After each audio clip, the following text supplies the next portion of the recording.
Let's go back to 1960, right? You were a freshman student in college, and you and three other gentlemen decided to protest. A lot of people look back at it now and say, wow, that took a lot of guts. Tell me about that. Well, it did take a lot of guts. This is a very famous picture right here of you gentlemen coming out of the Woolworth. Yes, sir. Now, you've been asked about this many times. When you look at that picture, like what comes to mind? It all started September of 1959. We were not from rich parents. All of us were everyday people who worked hard to get us into college. We were having nightly discussions in our dormitory room. You know, Woolworth restaurant in Crescent, they don't serve colored people, you know. Christmas 1959, Joseph was coming from New York where his parents lived. When he got to Virginia, he had to get up and give his seat to somebody else, and he couldn't eat at the restaurant. He didn't like that. So he was really upset when he came back to campus. And he said, we got to do something. Sunday night, January 31st, 1960, Joseph comes in the room. David comes in the room, and Franklin comes in the room, and I'm studying on the brink of failing in engineering. I'm looking at my books. They come and slam the door. So Joseph and Frank challenged David. Hey, Hoppergrass. That was his name because he was the high jump champion. He said, are you chicken? David said, no, man, I ain't chicken. Looked at Franklin McCain, 6'4", say, Big Daddy Kane, are you chicken? He said, no, man, I ain't chicken. Jojo, are you chicken? He said, no, man, I'm not chicken.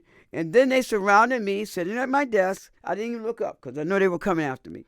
I didn't look up. Easy, are you chicken? Easy, are you chicken? Listen, man, I don't have time for that because my grades are falling. I'm going to call my mother and father. You called your mother first? Yeah. Wow. Yeah. When in doubt, call mother and daddy.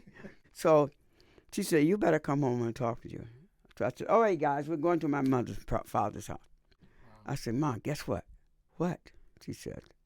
I said, we're thinking about doing something to shake up Greensboro tomorrow. Oh, you are? You going to shake up Greensboro tomorrow? And she said, what are you planning to do? I said, we're planning to go have a sit-in Woolworth to ask for equal service at the sit-in lunch counter. Oh, you guys are thinking about doing it? Yes. That's why I come to see you. Well, I'm glad you did, son. Well, here's something for you to think about. Do you know your actions, what it would happen to other innocent people?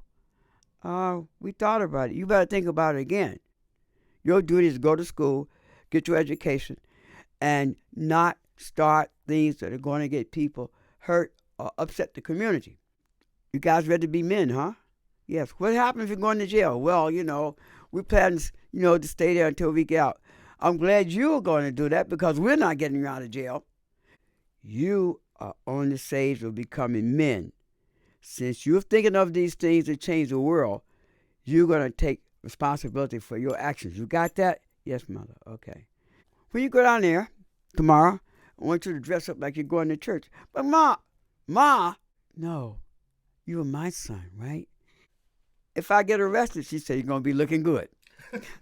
Very, very distinguished, kind of a traditional look there. Yeah, well, that is because my mother was reared to always have manners, to dress properly. It's the mothers who raise us from birth. They give birth to us. So every mother wants the best for her child. And she knew the path to success.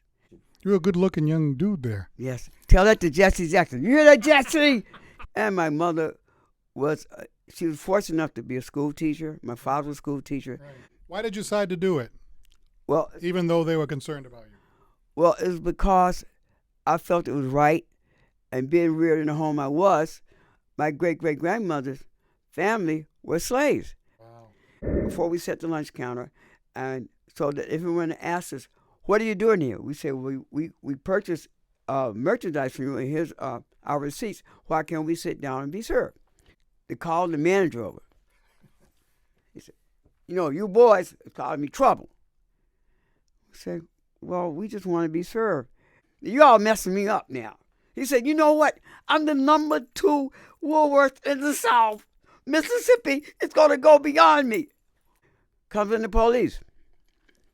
Beating his blackjack behind us. I said, oh, man, I hope they get one of the other guys first because I only weigh 99 pounds. But I could run. I was on the track team with David Richmond my senior year. So I ran the mile because I couldn't run fast. The manager says, you got to get these guys out of here. And the policeman said, I'm sorry, sir, but it's time. My shift was over at 4:30. My wife got supper waiting for me. And the manager said, what are you doing? You're the police. He said, see you later. Is that right? The police let you stay there? Yeah. And the manager said, God, what's happening today? These people are driving me crazy. I'm going to lose my management behind us. So how long did you stay there for? We stayed there for about 45 minutes. He closed the store early. Never served you? Never service. And this Caucasian guy said, hey, man, you need to serve these guys. And the manager said, what? He said, yeah, man. He said, the colored soldiers helped us win World War II and the Korean War. What are you doing, man? He said, you need to serve these guys.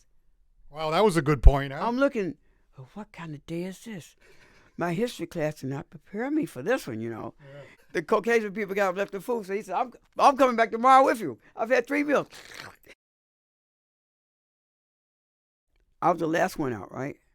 So I saw these 2 Caucasian ladies dressed in like a gray cap and gray dress. And I said, So on the way out, she says, boys, we support you. They were the nuns at the colored Catholic church in our community, all right? Wow. God is with us today. So the end of the story was, he said, you're coming back tomorrow? You ever coming back tomorrow? We're going to have more people. That was one of the earlier sit-ins because there was a lot of sit-ins after that, but that might have been one of the earliest ones, right? It was the first one.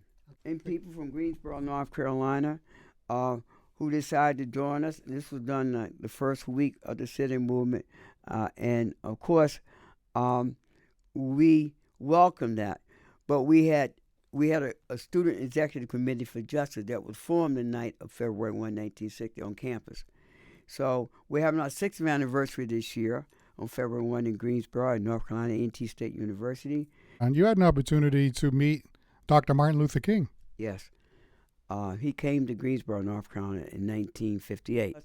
His speech was lost for almost 20 years, and I was the one who reminded the people in Greensboro that he spoke at Benton College. Nobody thought about it. So they found that speech about 2 or 3 years, 4 or 5 years ago. The assassination of Dr. King, how painful was that, especially for the African American community, but really for everyone? It was beyond our wildest dreams.